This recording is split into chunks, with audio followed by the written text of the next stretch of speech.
மீண்டும் இன்னொரு talk to டிபிசியின் அரசியல் உரையாடலிலே இணைந்திருக்கின்றோம். இன்றும் நம்முடன் இணைந்திருக்கின்றார்கள் டிபிசியின் அரசியல் ஆய்வாளர் தோழர் தம்பா, தோழர் சிவலிங்கம். இருவருக்கும் வணக்கம். வணக்கம். ஆம், உண்மையிலே இந்த அரசியல் நிலையை பார்க்கும் பொழுது இப்பொழுது அமெரிக்காவுடன் இஸ்ரேல் இணைந்து மேற்கொள்ளப்படுகின்ற ஈரானுக்கு எதிரான இந்த ஆக்கிரமிப்பு யுத்தம் இன்று ஒரு மாதத்தை கடந்து நடைபெற்று கொண்டிருக்கின்றது. அமெரிக்காவிலே எல்லா மாவட்டங்களிலும் எல்லா நகரங்களிலும் கடுமையான எதிர்ப்பை அமெரிக்க ஜனாதிபதி எதிர்நோக்கின்றார். மக்கள் பெருந்திரளாக கலந்து கொண்டு அதற்கான எதிர்ப்பை காட்டி வருகிறார்கள். அதேவேளை இந்த பேச்சுவார்த்தை தொடர்பாக முழுமையான தகவல் வெளிவரவில்லை. இன்னும் ஈரான் எந்த சந்தர்ப்பத்திலும் பேசுவதற்கான ஒரு இடத்திலும் ஒன்று கூடியதாக அல்லது சென்று கலந்து கொண்டதாக தகவல் இல்லை. அதேவேளை இப்பொழுது அமெரிக்கா தன்னுடைய இராணுவ படைகளை வளைகுடாவுக்கு அனுப்பி கொண்டிருப்பதாக கூறப்படுகிறது. 3000க்கு மேற்பட்ட இராணுவ வீரர்கள் வளைகுடா நோக்கி வருவதாக இருக்கிறார்கள். ஆனால் அவர்கள் ஈரானுக்குள் தாக்குதலை மேற்கொண்டால் ஈரான் சரியான பாடத்தை வழங்கும் என்று கூறப்படுகிறது. இப்பொழுது பல்வேறு தாக்குதல்கள் பல இடங்களிலும் நடைபெற்று வருகிறது. இன்றும் ஈரானால் தாக்குதல் மேற்கொள்ளப்பட்டு வருகிறது. எனவே இந்த வகையில் இது சரியான பாதிப்பை உலக நாடுகள் முழுக்க ஏற்படுத்தி கொண்டிருக்கின்றது. குறிப்பாக ஆசிய நாடுகள்னாலும் சரி, அல்லது மத்திய கிழக்கு நாடுகளும் சரி, அல்லது ஆப்பிரிக்கா போன்ற நாடுகளாலும் சரி, பொதுவாக உலகமே பெரிய பிரச்சனை ஏற்படுத்தி இருக்கின்றது. இந்த யுத்தத்தால் இலங்கை எவ்வாறு பின்னடைவை அல்லது பொருளாதார ரீதியாக பாதிக்கும் என்ற வகையிலே நாங்கள் இந்த நிகழ்வை பார்க்கலாம். அத்தோடு இலங்கை அரசியலை பொறுத்த மட்டும் இப்பொழுது பேசும் பொருளாக இருக்கின்றது அமைச்சர் ஜெயக்கொடி.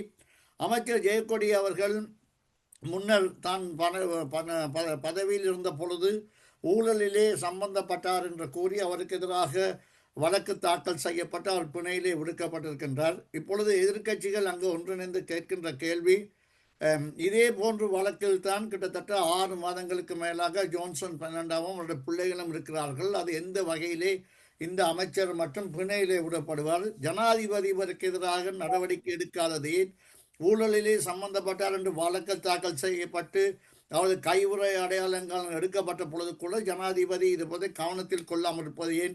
ஊழலை ஒழிப்பதாக வந்த இந்த அரசு ஜனாதிபதி இது போன்றவர்களுக்கு கடுமையான நடவடிக்கையை மேற்கொள்ளும் என்று எதிர்பார்க்கப்படுகிறது. சிலவளை எதிர்வரும் காலங்களில் தொடர்பாக நடவடிக்கை எடுக்கிறாரா என்றால் தெரியவில்லை.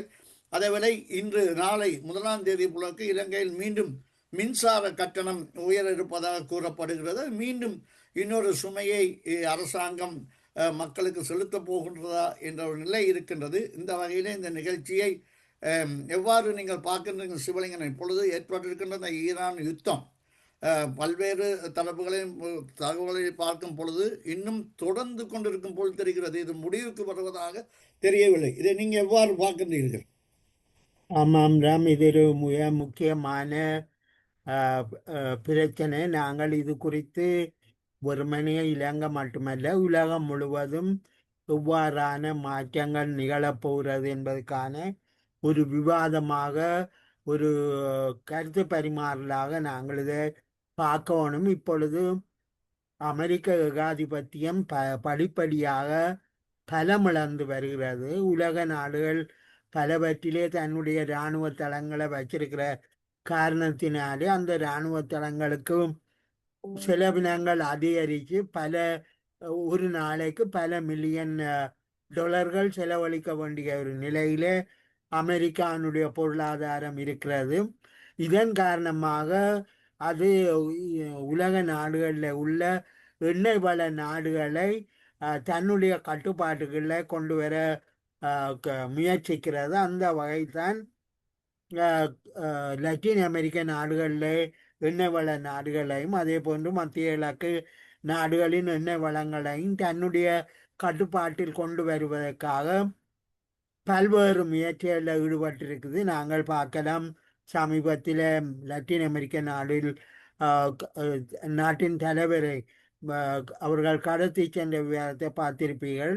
அது மட்டுமல்ல, இப்பொழுது கியூபா நாட்டின் மீதும் படையெடுப்பதற்கு தயாராகி வருவதாக கூறப்படுகிறது. இவை எல்லாவற்றையும் பார்க்கும் பொழுது உலக அளவில் அமெரிக்காவினுடைய செல்வாக்கு சரிவதற்கான அந்த பிரச்சனைகள்ல இருந்து ஒரு மாற்றம் ஒன்றுக்கான பாதையை நோக்கி செல்வதாகத்தான் ஆய்வாளர்கள் கருதுகிறார்கள். குறிப்பாக ஐக்கிய நாடுகள் சபையினுடைய தீர்மானங்களுக்கு வெளியில் அல்லது ஐக்கிய நாடுகள் சபையோடு பேசி அதற்கான முடிவுகளை எடுக்காமல் தனியாகவே சென்று சில நாடுகள், இறமை உள்ள நாடுகளினுடைய உள் விவகாரங்களில் தலையிடுவது குறித்து இப்பொழுது பலவிதமான கேள்விகள் எழும்பியிருக்கின்றன. குறிப்பாக ஐக்கிய நாடுகள் சபை ஒரு வலுவுள்ள அமைப்பாக இல்லை, அதை ஒரு வலுவுள்ள அமைப்பாக மாற்ற வேண்டும், அமெரிக்க ஏகாதிபத்தியத்தினுடைய நலன்களுக்கு அது சேவகம் செய்வதாக இருக்கக்கூடாது என்கின்ற விவாதங்களும் இப்பொழுது வரத் தொடங்கியிருக்கின்றன. எனவே நாங்கள் இதை இரண்டாவது உலக மகாயுத்தத்துக்கு பிற்பாடு தோற்றம் பெற்ற இந்த ஐக்கிய நாடுகள் சபை உண்மையில அடுத்த மூன்றாவது உலக போர் வராமல் தடுப்பதற்காகத்தான் அது தோற்றுவிக்கப்பட்டது. ஆனால் நாங்கள் பார்க்கும் பொழுது மூன்றாவது உலக போருக்கான அடையாளங்கள் இப்பொழுதே தென்படுகின்றன. அமெரிக்கா தன்னிச்சையாகவே சில நாடுகளினுடைய மூல வளங்களை அபகரிப்பதற்காக அந்த நாட்டினுடைய தலைவர்களை படுகொலை செய்கிற அளவுக்கு நிலைமைகள் மாற்றமடைஞ்சிருக்கு. இதனால என்ன நடக்குது என்றால் உலக அளவில் பொருளாதார நெருக்கடிகள் ஏற்பட்டிருக்கின்றன. உலக பொருளாதார பரிமாற்றம் தடை செய்யப்பட்டிருக்கு. கப்பல் போக்குவரத்து தடை செய்யப்பட்டிருக்கு, விமான போக்குவரத்து தடை செய்யப்பட்டிருக்கு, மக்களின் போக்குவரத்து தடை செய்யப்பட்டிருக்கு.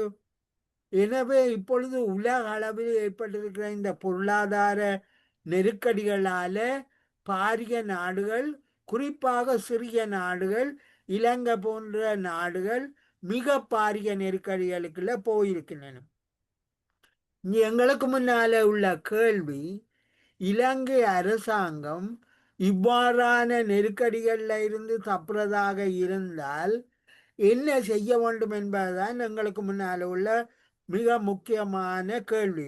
உதாரணமாக இந்தியா போன்ற நாடுகள் உள் கட்டுமானங்கள், பாரிய பொருளாதாரம் என்ற காரணத்தினாலே அவர்கள் நீண்ட காலத்துக்கு தாக்கு பிடிக்கக்கூடியதாக இருக்கிறது.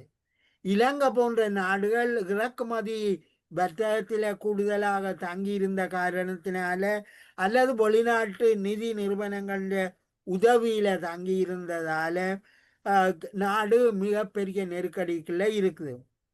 எனவே இலங்கை இப்பொழுது சகல நாடுகளின் நட்புறவை பெற்று, உதாரணமாக எங்களுக்கு அண்மையில் உள்ள இந்தியா மற்றும் சீனாவோடு ஒரு நல்ல உறவை பேணுவது அவசியமாக தெரிகிறது. இப்பொழுது மலேசியா போன்ற நாடுகளிலையும் அங்கு பொருளாதார வளர்ச்சி ஏற்படுவதாக கருதப்படுகிறது. வியட்நாம் பொருளாதார வளர்ச்சியில் நியாயமான முன்னேற்றத்தை அடைஞ்சிருக்குது. ஆனபடியா இலங்கை போன்ற நாடுகள் அமெரிக்கா மற்றும் முதலாளித்துவ நாடுகளோடு செய்து கொண்ட வர்த்தகங்களுக்கு பதிலாக எங்களுக்கு அண்மையில் உள்ள சில நாடுகளோடு வர்த்தகங்களை மேற்கொள்வதன் மூலம் பொருளாதார தங்கு நிலையை மாற்ற முடியும் என கருதப்படுகிறது. அதைத்தான் நான் அடிக்கடி என்ன அடிப்படையில் கூறுகிறேன், நாங்கள் இந்த கடந்த கால குடியேற்ற ஆதிக்கத்தில் இருந்து எங்கெண்ட நாட்டை விடுவிக்கணும். எங்களோட நாடு மேற்குலக ஆதிக்கத்துக்கு இல்லை, மேற்குலக ஆதிக்கத்தின் அடிப்படையில் தான் அரசியல் கட்டுமானமும் இருக்குது, அதே மாதிரி பொருளாதார கட்டுமானமும் இருக்குது. கடந்த 75 வருஷங்களாக எங்களுடைய நாட்டில் ஒரு சரியான தொழிற்சாலையை கூட போட முடியல.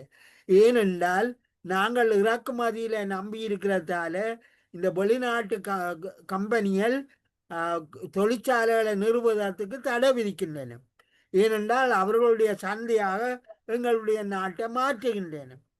இந்த நிலைமையில மாற வேணும் என்றால் இலங்கை எதிர்காலத்தில ஒரு புதிய பொருளாதார திட்டத்தை நோக்கி போகணும். அதை நோக்கித்தான் நாங்களும் மக்களை அதுக்கு தக்கவாறு தயாரிக்கணும். அதாவது மக்களுக்கு நாங்கள் சொல்லணும், இனி நாங்கள் வெளிநாட்டு இறக்குமதிகளில் நம்பிடாமல் எங்களுடைய கல்வி, சுகாதாரம், விவசாயம் போன்றவற்றை நாங்கள் வளர்க்கணும். எல்லாரும் இதில் ஈடுபட வேணும். ஒரு புதிய அரசியல் கட்டுமானத்தை சகல மக்களும் இணைஞ்ச ஒரு புதிய அரசியல் கட்டுமானத்தை நாங்கள் தோற்றுவிக்கணும். எனவே பலமான ஜனநாயகம் ஒன்று நாட்டுக்கு தேவை. அதே போல பலமான ஒரு உள்நாட்டு விவசாய கட்டமைப்பு அவசியம்.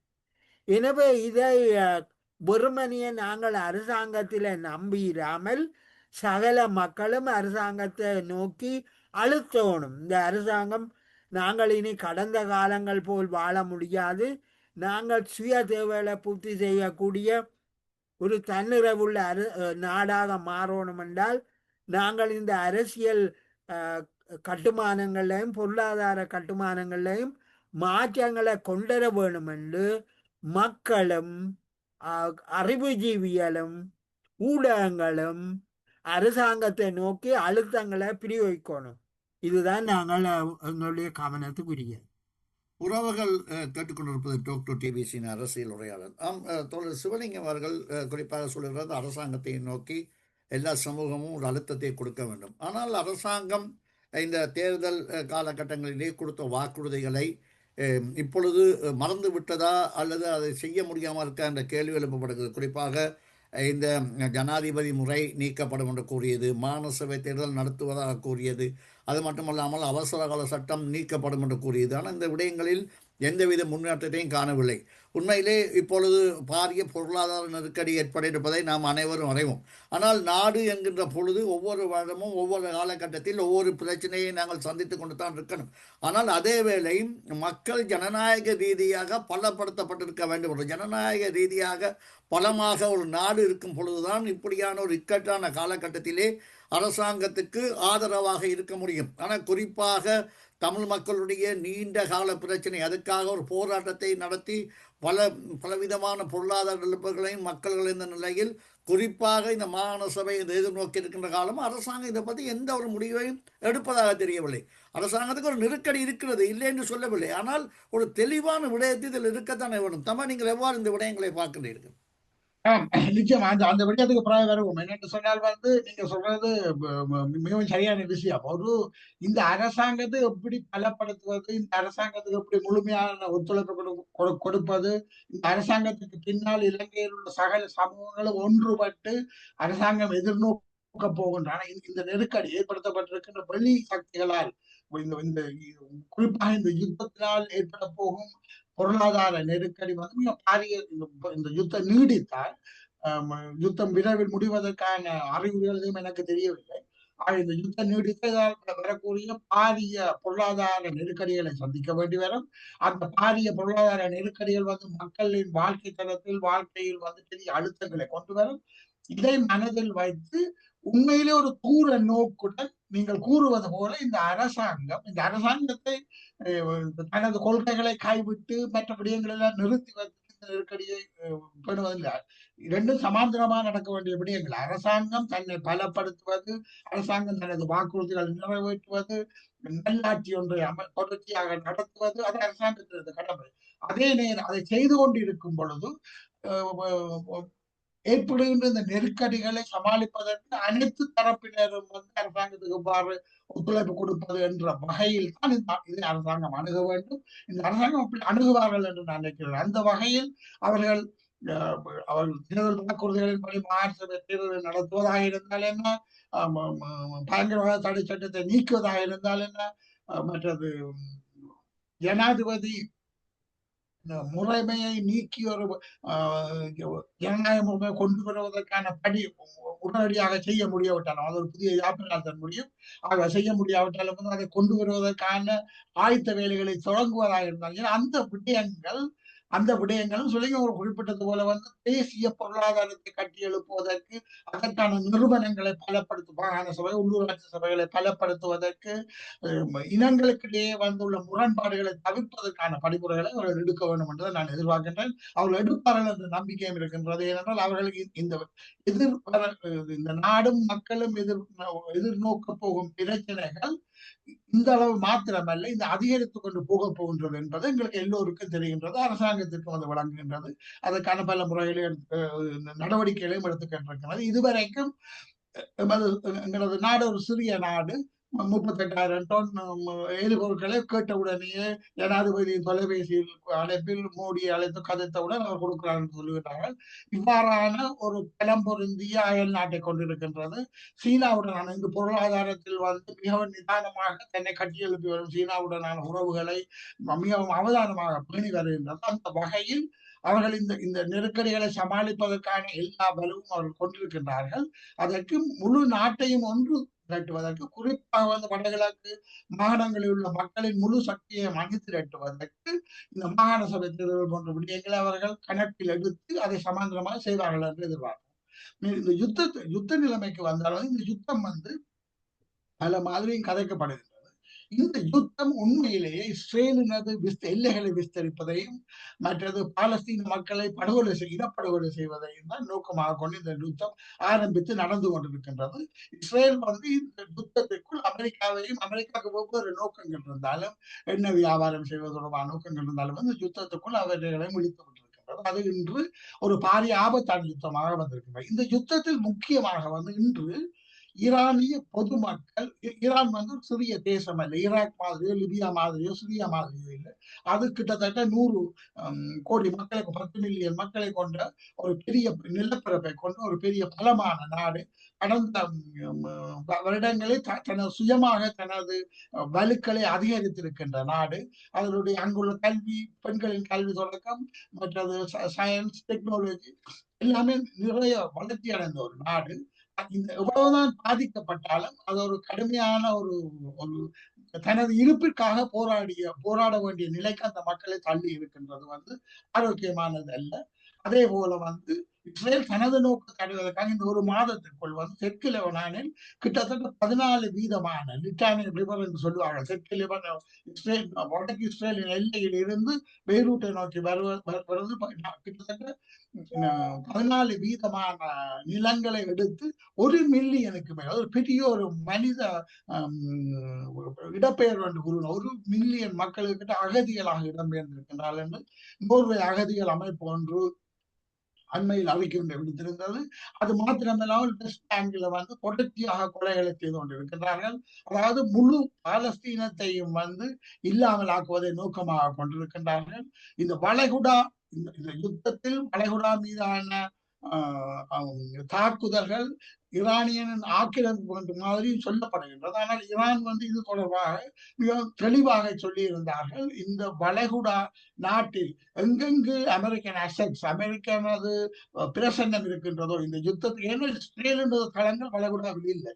இஸ்ரேல் புலனாய்வு அடிப்படையிலான உதவிகளை செய்கிறார்கள் ஒழிய பிசிக்கலான பௌதீக வளங்கள் அமெரிக்காவினால் தான் இருக்கின்றன. ஆகவே அமெரிக்கா இந்த யுத்தத்தில் இணைந்து கொண்ட பிறகு அதை ஒரு லெஜிட்டிமேட், அதாவது அது அந்த தாக்குதலுக்கு உள்ளாக்கப்படும் என்று சொல்லி இருந்தது. அந்த தாக்குதலுக்கான வலு எவ்வளவு இருக்கும் என்பது எங்களுக்கு தெரியாது. மீடியாக்கள் பலவிதமாக சொல்லுகின்றன. ஆனால் இது ஒரு ஏசிமெட்ரிக்கல் வார் சொல்லுகிறார், சமச்சீரற்ற யுத்தம். எந்த வகையில் சமச்சீரற்ற யுத்தம் என்றால், அமெரிக்கா, உலக வல்லரசான அமெரிக்காவை பொறுத்தவரையில் அவனது நிதி வளங்கள், ஆயுத வளங்கள், சர்வதேசத்தில் அது வைத்திருக்கின்ற மிலிட்டரி அசெட், உலகில் எல்லா மூலைகளிலும் வைத்திருக்கின்ற இராணுவ தளபாடங்கள், அதனது டெக்னாலஜிகள், இந்த முழு விடயங்களும் அமெரிக்காவில் உள்ள பெரும் முதலாளிகளினால் நடத்தப்படுகின்றது. அதாவது இந்த ஆயுத தளபாட உற்பத்திகளில் ஈடுபட்டிருக்கின்றவர்கள் அவர்களுக்கு யுத்தம் தேவையாக இருக்கின்றது என்பது ஒரு பொது அறிவு. ஆகவே இந்த அரசாங்கம் இருக்கும் வரைக்கும் இது பல தாக்கங்களை கொண்டிருக்கிறது. இங்கிலாந்தில் கூட ஒரு பவுன் 50 பைசுக்குள்ள 40 பென்ஸாக இருந்த டீசல் இன்னைக்கு ஒரு பவுன் 80 பென்ஸுக்கு போயிருக்கிறது. 40 பென்ஸ் ஒரு லிட்டருக்கு கூடியிருக்கணும். அமெரிக்காவில் ஒரு கலன் பெட்ரோல் $1 கூடியிருப்பதாக கூடியிருக்கணும். இதே மாதிரி ஐரோப்பாவில், ஆஸ்திரேலியாவில் பெட்ரோலுக்காக கியூ நிற்கின்றது. ஆகவே இந்த விடயங்கள் இலங்கையும் கடுமையாக பாதிக்கும். இந்த விடயங்களை மாற்றுவதாக, இதற்காக எதிர்ப்பாக நியூயார்க்கில், சான் பிரான்சிஸ்கோவில், கலிபோர்னியாவில் எல்லாம் வந்து பல்லாயிரக்கணக்கான மக்கள் வீதிக்கு இறங்கி போராடுகின்றார்கள் யுத்தத்தை நிறுத்து என்று சொல்லி. ஆகவே இந்த விடயங்கள் வந்து ஈரான் இந்த மக்களின் அழிவும் பாலஸ்தீன மக்களினது பிரச்சனை. லண்டனில் கூட நேற்றைக்கு வந்து பெரிய ஒரு ஊர்வலம் ஒன்று நடந்தது பாலஸ்தீன மக்களுக்கு ஆதரவாக.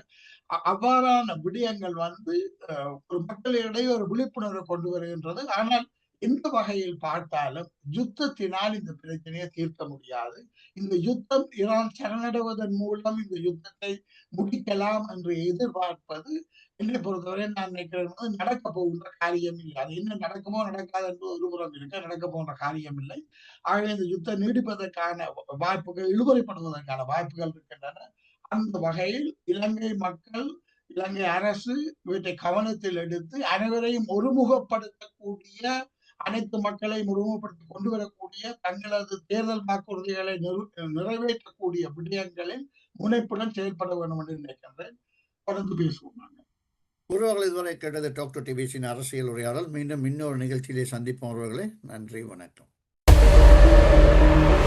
It's time to celebrate. Phyllis Forsyth. Dream of tomorrow and wonderful things to come.